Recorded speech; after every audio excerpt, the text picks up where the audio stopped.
Welcome to the January bonus episode where I will show you a recipe for gazpacho soup. Gazpacho is a fresh, uncooked vegetable soup, typical to Spain. And I have the good fortune to have a research collaborator in Barcelona, and I visited him in the fall. And it reminded me of the joy of gazpacho soup, which you can find in grocery stores in Spain in milk cartons. And there's a huge variety. I'm going to show you the recipe that I came up with on my return from Spain when I realized, how wonderful that was. And you can't buy gazpacho soup in milk cartons in Canada that I know of. And I'm going to say my recipe has some non-standard elements. But on the other hand, there's a huge variety of gazpacho where you can use basically whatever kind of thing you have.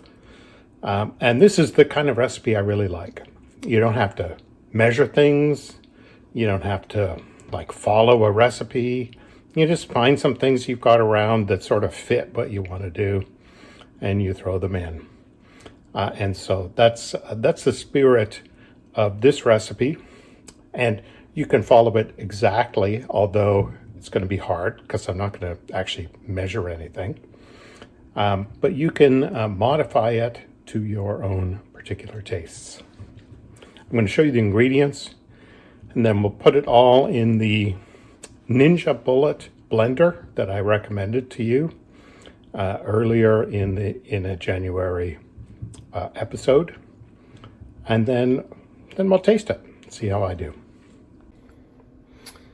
Okay, so there's a bunch of ingredients to start with. There's some tomatoes, some onion, some carrots, and here's the first non-standard thing that I'll put in. I cooked the carrots for about 5 minutes before I put them in this recipe. There's peeled cucumber, English cucumber. And then every gazpacho recipe calls for some stale bread. And because we have a bunch of crackers around, because the grandchildren like them, that's what I'll use instead. And then we can go over. We'll have olive oil. Okay, here's a non-standard thing. We're going to have green olives.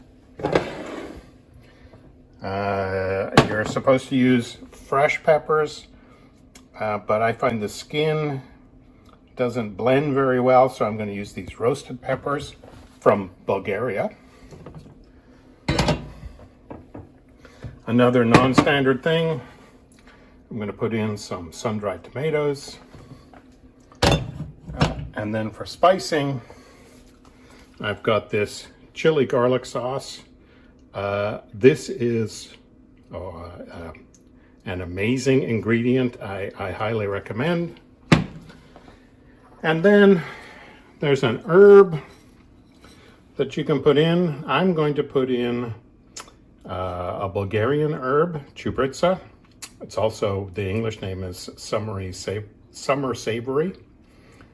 We grow this on our deck. It's a standard Bulgarian ingredient, so that's what I'm going to use. Okay, and now I'm going to get things ready in this Ninja Bullet. I'm going to, as you can see, carefully measure everything. Oh, that's sarcasm, in case you wondered. Here are all of the ingredients that were on the plate that I described. Let's squish them in. Here's the olives.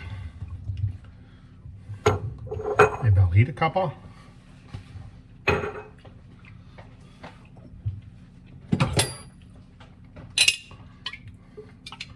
Here is a red pepper from that jar. Okay, now I'm kind of running out of room. I'm going to add in a bunch of liquid from the red pepper jar. because it's quite tasty and you want a little bit of liquid in there. I'm going to put in some summer savory chibritza. To taste, I believe is what they say. I'm going to put in some of the chili garlic sauce. Finally, I'm going to put in, just to really jazz things up, I'm going to put in some of these sun-dried tomatoes. And then I will put the lid on. I'll screw it down. And we will blend. Okay, I had to undo it and add the olive oil, which I'd forgotten, about 1/4 cup. But there we go, it's all in there. And I'm going to turn it on. It whizzes for 60 seconds.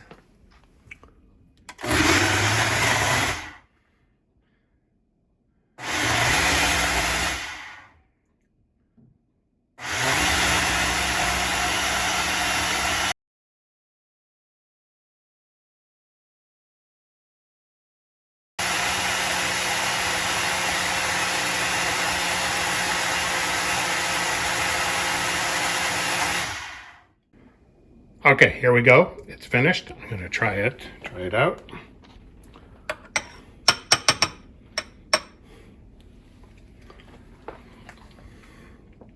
Very tasty. Of course, I've done this recipe before, so I knew it was going to be good. Although one of the fun things is, if you don't measure and you put in whatever kind of vegetables you have, every one is a little bit different, which I think of as a feature. I really enjoy that. Anyway, I hope you like this this recipe, and the January paper mache project. I will be back in February for another project and bonus episode.